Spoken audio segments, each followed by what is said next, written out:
50대 부부 사이에 끔찍한 사건이 발생했습니다. 새벽 3시 부부의 집 안에서 아내가 남편을 둔기로 살해합니다.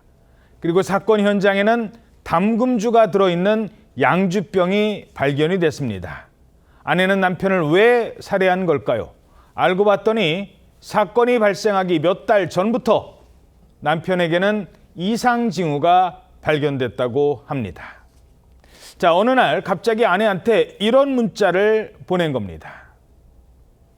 여보, 난 너무 불쌍한 것 같다. 난 돈 버는 기계야. 왜 돈을 벌지? 이러다 죽으면 끝이잖아.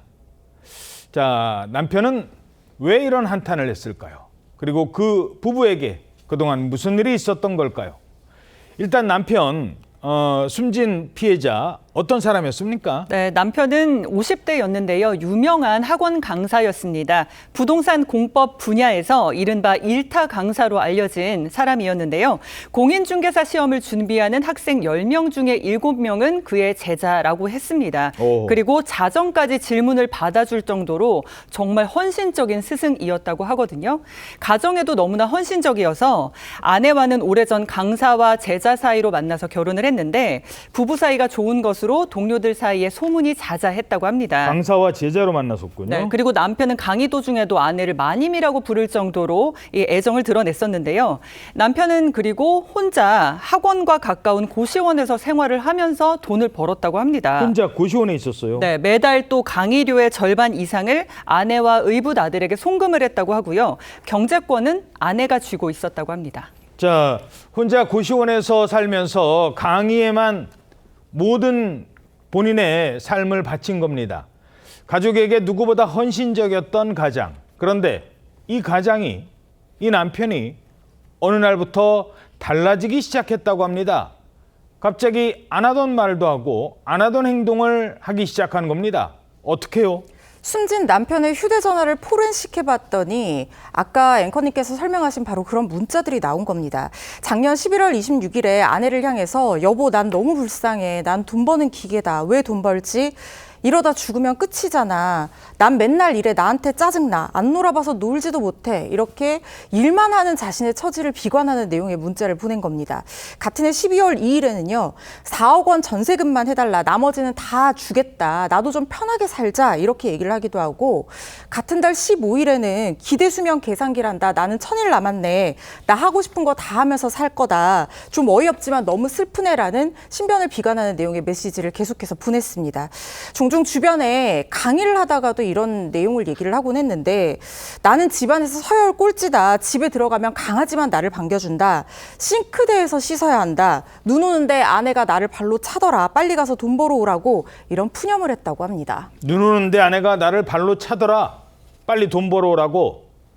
남편이 왜 이런 문자를 보냈던 겁니까? 남편이 갑자기 바뀐 시점이 있었습니다. 그게 언제냐면 남편이 그 전에 지난해 병에 걸려서 생사를 오가는 큰 수술을 받은 거예요. 아하. 그 수술을 하고 나서부터 남편이 나를 위해 살아야 되겠다. 이런 깨달음을 얻었다고 합니다.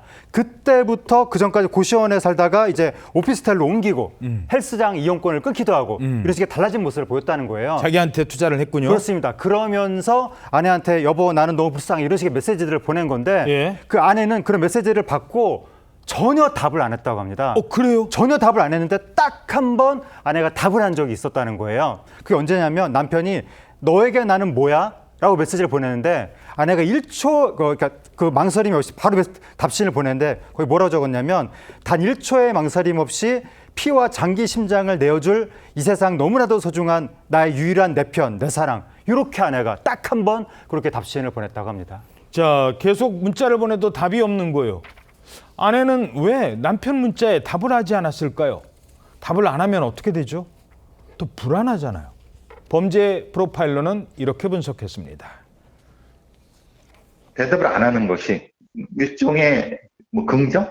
아니면은 일종의 공격이잖아요. 공격에 대한 다른 어떤 대응을 안 한다는 것은 이미 어떤 행동에 대한 일종의 트리거가 형성이 되는 거죠. 그때부터 아마 시작됐을 거라는 생각이 들어요. 범죄 행동에 대해서. 그때부터 답을 안 하기 시작했을 때부터 이 범죄는 시작됐을 거다.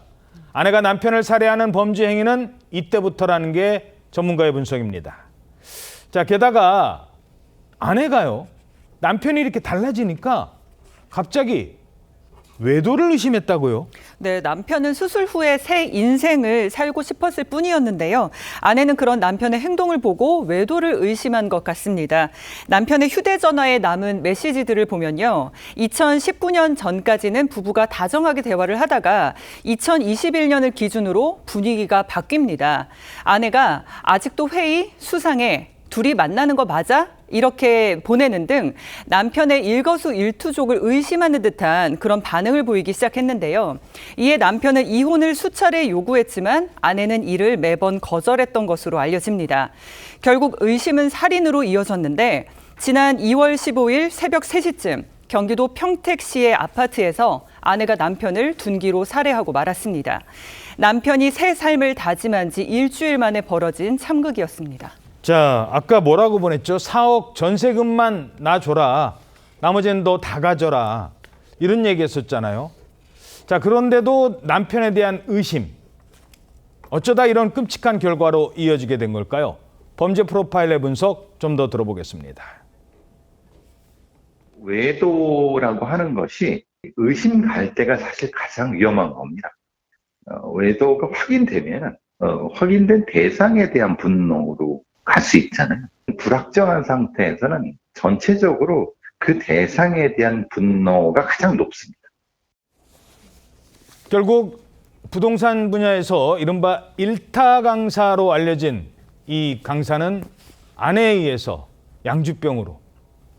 아내는 범행 후에 112에 본인이 직접 신고를 합니다.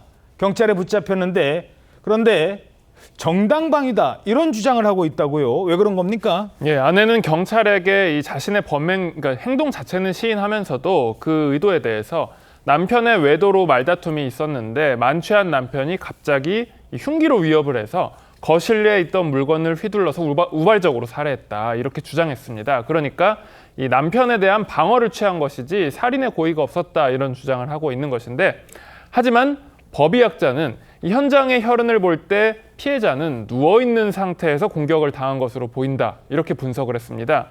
그리고 피해자가 휘둘렀다는 흉기 아내 주장인데 이 피해자가 휘둘렀다는 흉기에서 어떤 지문도 발견되지 않았다라고 분석했고요.